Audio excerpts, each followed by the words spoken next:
Hello అండి. నేను శ్రీ సాయి దివ్య పూజ సంకల్పం 5 వారాలు తీసుకున్నానని చెప్పాను కదండీ! ఈరోజు 4గో వారం కంప్లీట్ చేశానండి. ఆ బాబా దయ వల్ల నాకు 4 వారాలు కూడా ఆటంకం లేకుండా గడిచిపోయినాయండి. మధ్యలో ఒక వారం నాకేమన్నా అడ్డొస్తదనుకున్నానండి. కానీ బాబాగారు అడ్డు లేకుండా పూజ చేపించేసుకున్నారండి. నెక్స్ట్ వీక్‌తో నాకు 5 వారాలు కంప్లీట్ అయిపోతాయండి. అసలు నాకు ఎలా చేయగలను అనుకున్నాను గానీ, చాలా ఈజీగా చేసేసుకున్నానండి. అప్పుడే 4 వారాలు అయిపోయినాయి అనిపించింది ఈరోజు నేను పూజ చేసుకుంటుంటే. చాలా హ్యాపీగా అనిపించిందండి.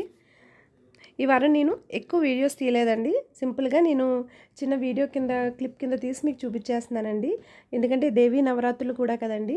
ఆ బిజీ కూడా ఎక్కువగా ఉంది. అందుకని నేను వీడియోస్ ఎక్కువ తీయలేదు. సింపుల్‌గా నేను బాబాగారిని చూపించాలి అన్నట్టు ఒక చిన్న షార్ట్ తీసి మీకు చూపిస్తున్నానండి. మన ఛానల్‌ని ఫస్ట్ టైం చూస్తున్న వాళ్ళు ప్లీజ్ మన ఛానల్‌కి సబ్స్క్రైబ్ చేసుకుని మీ సపోర్ట్‌ని నాకు అందించండి. నమస్తే.